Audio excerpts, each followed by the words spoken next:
साहेब मुंबईमध्ये हिंदीच्या मीडियमच्या शाळा आहेत त्यांची टक्केवारी वाढली, मराठी शाळांची टक्केवारी कमी झाली, 4थ्या नंबरला पटसंख्या गेलेली आहे. सरकार काय पाऊल उचलतं? असं आहे की कुठलीही मराठी शाळा बंद होणार नाही या संदर्भात सातत्याने आम्ही निर्देश दिलेले आहेत. दुसरं, शाळा इंग्रजी असो हिंदी असो कुठली असो त्यांना मराठी शिकवावं लागेल याची सक्ती आपण केलेली आहे. ती सक्ती योग्य प्रकारे ते पालन करतायत की नाही याच्याकडे आपलं पूर्ण लक्ष आहे. या संदर्भातली यंत्रणा आपण उभी करतो. त्यामुळे कुठल्याही शाळेला मराठी हे शिकवावंच लागेल अशा प्रकारचा आपला निर्णय आहे. नाशिक आणि रायगडचा जो पालकमंत्री पदाचा विषय आहे या संदर्भात काल बावनकुळेंनी म्हटलं होतं की लवकरच बोल बातमी मिळेल. लवकरच सुटणार आहे. तो चाललाय त्याच्या संदर्भात चर्चा, पण लवकरच सुटेल. तेव्हा भाऊ काल जळगावमध्ये पोलिसांचं अपहरण हा प्रकार झालेला आहे. पोलिसांना काल अपहरण उमरठी गावामध्ये केलं होतं. असं आहे की मध्य प्रदेशचा जो आपला लगतचा भाग आहे या ठिकाणी काही इलिगल ऍक्टिव्हिटीज चालल्यात असं आपल्या लक्षात आलं. त्यामुळे आपल्या पोलिसांनी एक ट्रॅप टाकला होता. तो ट्रॅप टाकल्यानंतर त्यांना पकडायचा ज्यावेळेस प्रयत्न केला त्यावेळेस त्यांनी अधिक संख्येने त्याच्यावर हल्ला केला आणि एका आपल्या पोलिसाला उचलून नेण्याचा प्रयत्न केला. पण आरोपीला आपण पकडलं होतं.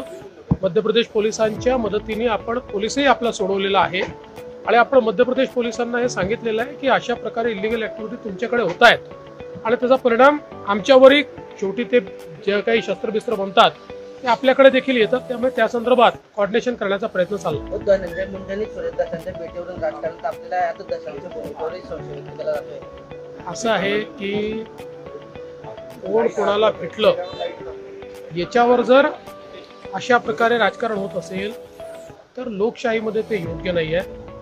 लोकशाहीमध्ये संवाद हा सुरू राहायला पाहिजे आणि सुरेश धस यांनी ज्या प्रकारे या संपूर्ण प्रकरणामध्ये खंबीर भूमिका घेतलेली आहे ती सर्वांनी बघितलेली आहे. पण ही खंबीर भूमिका घेत असताना त्या माध्यमातून संवादच तोडून टाकायचा अशा प्रकारचं करण्याची आवश्यकता नाहीये.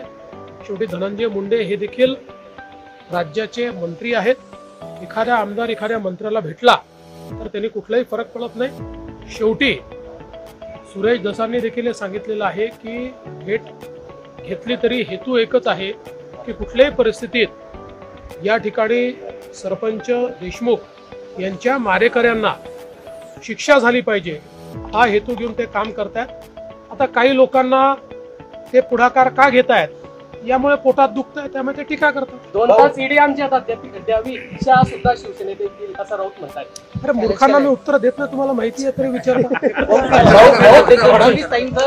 सेवालाल सॉन्ग आहे गाणं सध्या जोरात चाललेलं आहे आणि त्याला नवी वेळेत खूप मोठे विपर्त मिळाले. ते अतिशय चांगलं सेवालाल महाराज जे आमच्या बंजारा समाजाचं दैवत आहे आणि आपल्याला कल्पना आहे की देशामध्ये सेवालाल महाराजांचं खूप मोठं कार्य आहे आणि त्यांच्या जयंतीच्या निमित्ताने एक मला असं वाटतं गाणं त्या ठिकाणी रिलीज झालेलं आहे. ते समाजातल्या सगळ्याच म्हणजे केवळ बंजारा समाज नाही सगळ्यांनाच ते आवडलेलं आहे. शेवटी एक प्रकारे आपल्या गुरूंच्या प्रती संतांच्या प्रती आणि ईश्वराच्या प्रती ती आराधना आहे. नवीन नवीन घडामोडी पाहण्यासाठी आजच आम्ही मुंबईकर 24 तासला लाईक करा, सबस्क्राईब करा आणि अपडेट रहा.